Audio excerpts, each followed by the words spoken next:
우리가 지난 주일에 우리를 향하신 하나님의 크고 놀라우신 계획, 신학적으로 섭리라고 말씀드렸죠. 그 하나님께서 그 섭리를 이루시는 여러 가지 방법들 가운데 우리가 한 가지를 살펴보았습니다. 그것이 그리스도의 마음을 푸는, 특별히 빌립보서에서 말씀하신 겸손한 마음이라고 우리가 묵상을 하고, 아마 지난 한 주 동안 그 마음으로 여러분들을 섬기는 연습들을 많이 하셨을 겁니다. 솔직히 우리가 예수님의 마음을 품고 겸손하게 우리보다 남을 낮게 여기는 것은 굉장히 어렵습니다. 우리의 의지로 우리의 머리로는 그것을 행하기를 원하지만 불끈불끈 욱욱 하고 올라오면 우리의 잘남들이 있습니다. 포기하지 않으셔야 됩니다. 평생 두고 우리가 이 연습해야 됩니다. 지난 한 주 끝난 것이 아니라 평생을 두고 우리가 낮아지는 연습, 그리스도 상황을 용납하는 연습, 품는 연습, 섬기는 연습, 이 과정들을 우리가 잘 이어나갈 수 있기를 바랍니다. 오늘 저는 여러분과 함께 요한복음 3장 16절을 중심으로 해서 우리를 향하신 하나님의 섭리가 또 어떠한 형태로 표현되는지, 그리고 우리는 그 섭리를 우리 삶 가운데 이루기 위해서 어떤 노력들을 해야 될지를 한 번 더 생각을 해보려고 합니다. 요한복음 3장 16절은 굉장히 우리에게 잘 알려진 성경 구절입니다. 신앙생활 좀 하시는 분들은 웬만하면 다 외우고 있는, 명문주일학교로 나오신 분들은 어려서부터 이미 다 암송을 했던 성경 구절이기도 하고요. 많은 분들이 여전히 사랑하는 성경 구절입니다. 심지어 교회를 다니지 않는 분들도 요한복음 3장 16절은 들어봤다 할 만큼 굉장히 잘 알려져 있습니다. 우리가 전도할 때 특별히 이 성경 구절 굉장히 많이 사용을 하는 그 본문입니다. 우리 한 번만 읽어볼까요? 요한복음 3장 16절요. 한 목소리 한번 읽어봅시다. 하나님이 세상을 이처럼 사랑하사 독생자를 주셨으니 이는 그를 믿는 자마다 멸망하지 않고 영생을 얻게 하려 하십니다. 아멘. 아멘입니까? 참 좋죠. 복음의 핵심을 이 성경 구절만큼 명확하게 그리고 직접적으로 설명한 구절이 없다 할 만큼 분명하게 하나님이 어떤 분이신지, 예수님이 어떤 분이신지, 그리고 우리는 어떠한 존재인지를 우리에게 잘 가르쳐 주고 있습니다. 그런데 이 요한복음을 기록한 사도 요한이 하나님의 사랑을 설명을 하면서 우리가 잘 알고 있는 아가페라는 단어를 여기서 처음 사용합니다. 요한복음에서 이 아가페라는 단어가 처음 나타납니다. 사도 요한의 별명이 있는데요. 그 별명이 들어보셨습니까? 사랑의 사도라고 불려드립니다. 특별히 이분의 사역 가운데 사랑하라, 하나님의 사랑에 대한 강조가 굉장히 많았답니다. 요한복음에서 하나님의 사랑이 아가페라는 단어가 36회 정도 쓰였다고 하고 학자들이 의하면요. 요한의 다른 편지인 요한 1서 같은 경우에 굉장히 짧습니다. 그 안에서 하나님의 사랑 아가페가 31번 정도 사용됐더라고요. 그러니까 굉장히 이분이 하나님의 사랑에 대해서 깊이 감명을 받고 그것을 강조를 많이 해왔습니다. 여러분, 하나님이 우리를 사랑하셨다는 겁니다. 여러분, 하나님이 우리를 사랑하신답니다. 아무 감동이 없으시죠? 이 썰렁한 이 분위기를 어찌할까요? 하나님 그 사랑이 다 실현이 안 합니까? 그럴 수 있습니다. 어쩌면 그것이 당연할지도 모릅니다. 왜냐하면 우리는 잘못된 사랑을 참된 사랑이라고 우기는 시대를 살아가고 있기 때문에 그렇습니다. 입으로는 사랑한다는 말을 참 많이 합니다, 사람들이. 근데 실제로는 상대방을 괴롭히고 억압하고 피해를 입히는 사람들도 생각보다 많습니다. 오늘 아침에도 어떤 중년의 한 부부가 아침에 일어나서 우리 마주쳤지요. 여보 잘 잤어 사랑해. 남편이 아내를 안아줬습니다. 아내가 잠시만 화장실부터 갔다 올게. 우리가 아침에 잠자고 나오면 화장실부터 가야 되지 않습니까? 그 말을 들은 남편이 어떻게 했을 것 같습니까? 여보 사랑해 하면서 배를 지그시 눌러줍니다. 그게 사랑이래요. 화장실 가겠다는 사람을 배를 누르는 게 사랑이래요. 이거는 그걸 좀 봐주세요. 이 정도는. 그런데 우리가 뉴스를 통해서 들어오는 수없이 많은 비정상적인 사랑의 결과들 보고 있지 않습니까? 사랑한다고 하면서 술 먹고 가서 그 집에 가서 행패를 부립니다. 사랑한다고 하면서 끊임없이 그 사람의 핸드폰과 그 사람의 사생활들을 간섭을 하려고 합니다. 사랑한다고 하면서 그 사람을 받아주지 않으니까 그 상대방의 집에 찾아서 온 가족들을 해코지하는 그런 시대를 우리는 살아가고 있습니다.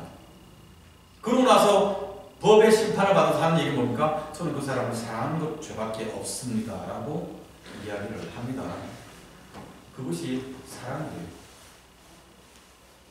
그런 사랑에 익숙한 여러분들이 심지어 사랑하기 때문에 나는 당신을 보내주겠어 하는 말도 안 되는 소리를 들어보셨든지 하셨든지 우리 그런 시대를 살아가니까 하나님이 우리를 사랑하신다는 이 사랑에 대해서 잘 못 느낄 수 있다고 생각을 합니다. 그 감동이 없을 수 있습니다. 요즘만 그런 게 아닙니다. 예전에도 그랬습니다. 사무엘하 13장을 보시면요, 암논과 다말이라는 이 두 사람의 사랑 얘기라고 하면 안 됩니다. 암논이 다말에게 범죄한 사건이 기록이 되어 있습니다. 여러분 기억하시죠?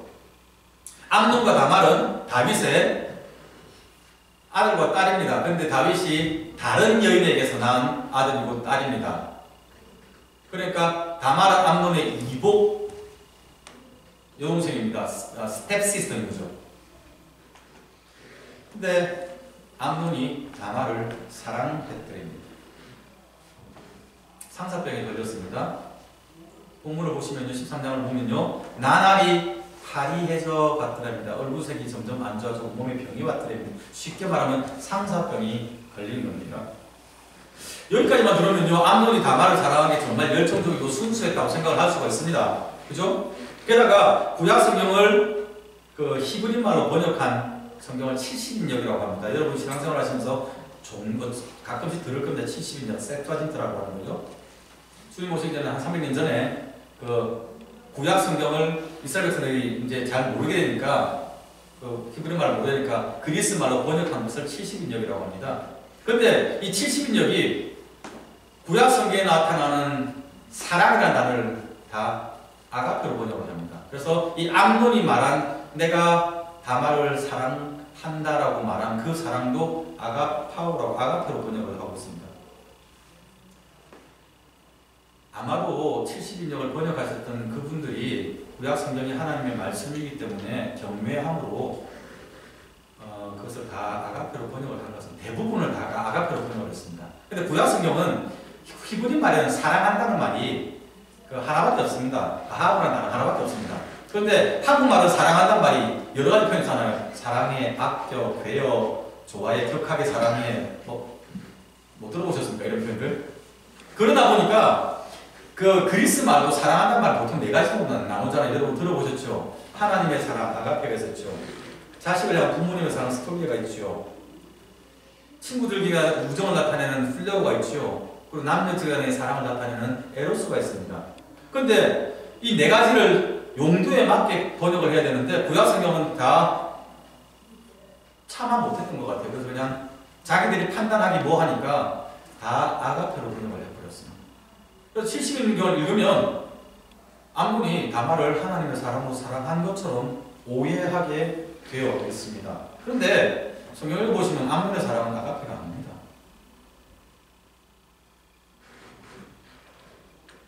정치적으로 만약에 이 암논의 사랑을 해석을 하자면요, 암논은 다윗의 장자입니다. 쉽게 말하면 정상적으로 본다면 다윗 다음에 왕이 될 수 있는 사람입니다. 압살롬은 몇 번째 떨어지는 동생입니다. 그런데 압살롬은 생각보다 능력이 탁월했습니다. 암논을 제치고도 왕이 될 가능성이 있을 만큼 백성들에게 인정을 받았습니다. 정치적으로 보면 서로 지금 정적인 겁니다. 그러니까 암논 입장에서 다말을 범하는 것은 압살롬에게 데미지를 줄 수 있는 정치적인 분모가 될 수 있는 겁니다. 암논이 다말을 취하기 위해서 아버지를 속입니다. 나 병 걸렸어요. 암논 그 다말에게 저한테 와서 맛있는 걸 주고 아버지를 속입니다.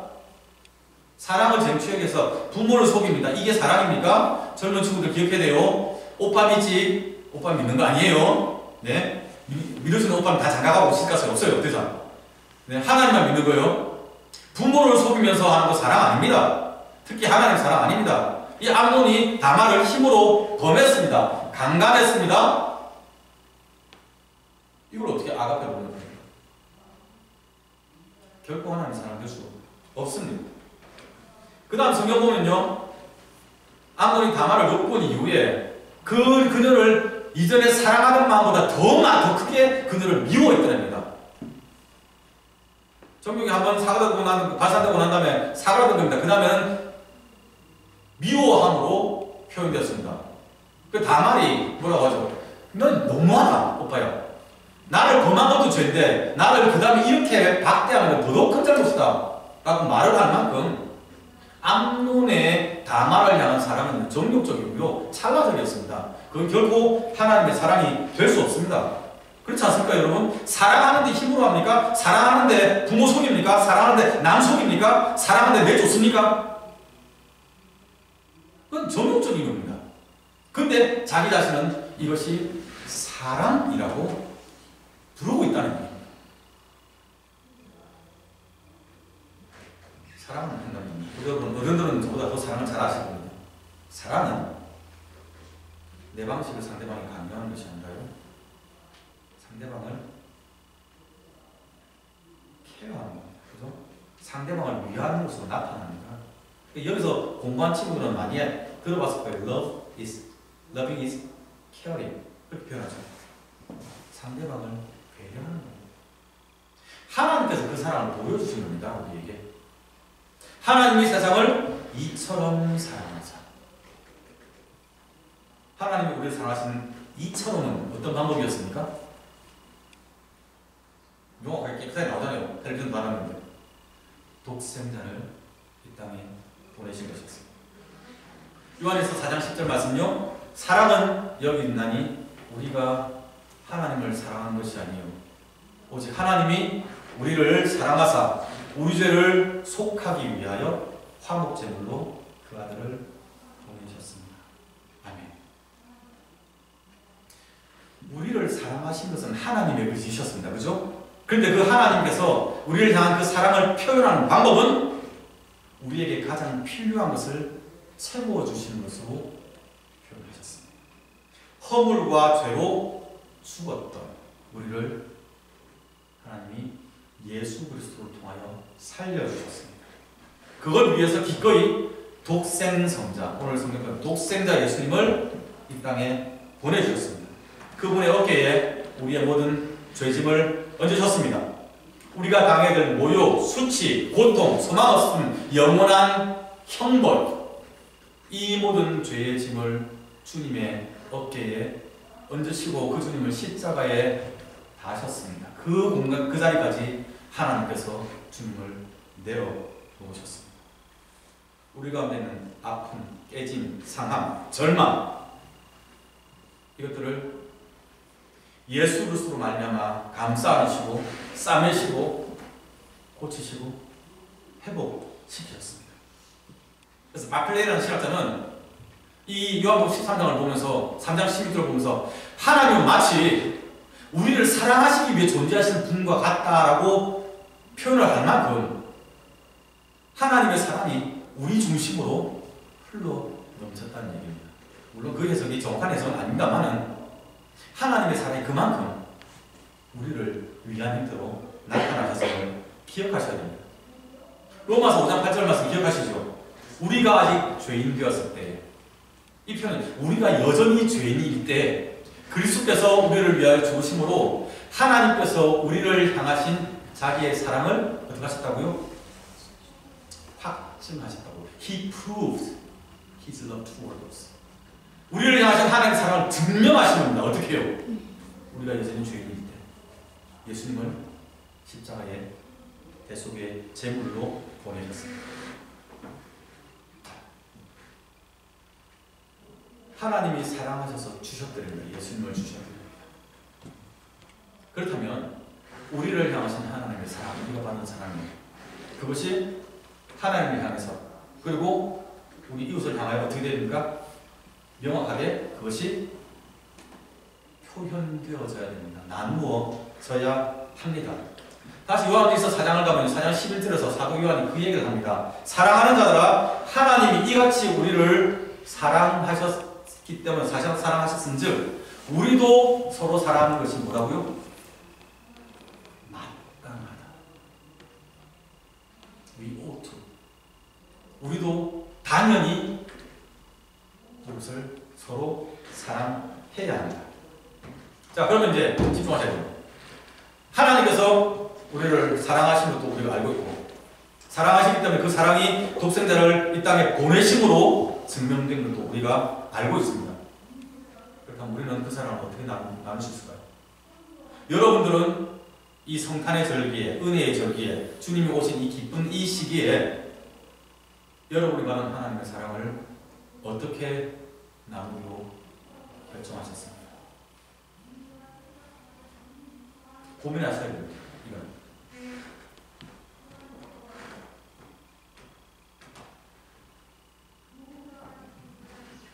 사람마다 그 사랑을 나누는 방법 다양할 겁니다. 형태가 다양할 겁니다. 환경이 다르기 때문에, 생각이 다르기 때문에, 신앙의 수준이 다르기 때문에 다양할 겁니다. 그것을 가지고 당신이 옳다 그러다 말할 필요 없습니다. 그러나 하나님의 사랑을 나누는 원리는 한 가지입니다. 17절 말씀 보면요, 하나님께서 그 아들을 세상에 보내신 것은 세상을 심판하러 하심이 아니요 그로 말미암아 세상이 구원을 받게 하려 하심이라고 우리에게 하나님의 뜻을 알려줍니다. 하나님의 사랑을 하신 그 사랑의 표현, 사랑을 그런 식으로 표현하신 이유는 뭡니까? 심판하지 않기 위해서입니다. 하나님이 심판주시잖아요. 세상을 만드신 하나님, 이 세상을 다스리신 하나님, 섭리하시는 하나님. He reigns. 우리가 표현하자, 고백하자.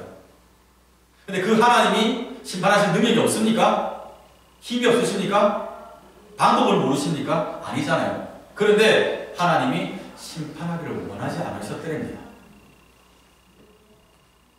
오히려 세상을 구원하기 원하셨답니다. 그러니까 하나님의 뜻은 명확한 겁니다. 우리를 회복시키시기 원하십니다. 우리를 여전히 용납하시고 우리가 하나님께 돌아오기를 기다리고 계신 겁니다.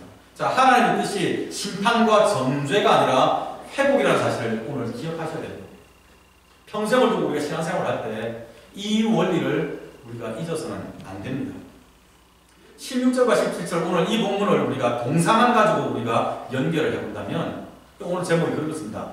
사랑하사 주셨으니 그 다음에 17절까지 가면요 구원을 얻게 하려 하십니다 라고 우리가 설명을 할 수 있죠.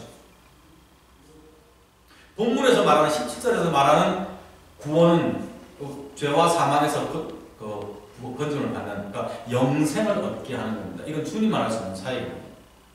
주님의 자녀인 우리가 동참할 수 있는 것은 생명의 구주 빛 대신 주님을 우리가 믿지 않는 사람들에게 알려주고 소개하는 것에서 전도해서 그들이 주님 앞에 나오고 주님을 구주로 고백할 수 있도록 하는 그 일은 우리가 할 수 있습니다. 이 일은 신자로서 우리가 평생을 해야 될 일이고요. 근데 저는 오늘 본문을 통해서 그 일과 함께 우리가 실질적으로 하나님의 사랑을 나누는 방법을 한 가지를 더 고민을 하기를 원하는 겁니다. 구원이라는 단어는요, 소테라는 이 그리스 단어는 원래 성경에 제일 많이 쓰는 건 영생의 구원입니다. 영적인 구원입니다. 근데 동시에 이 단어가 실질적인, 육체적인, 물리적인 어려움으로부터 건져내는 것을 나타내고 성경에서 종종 사용되고 있습니다.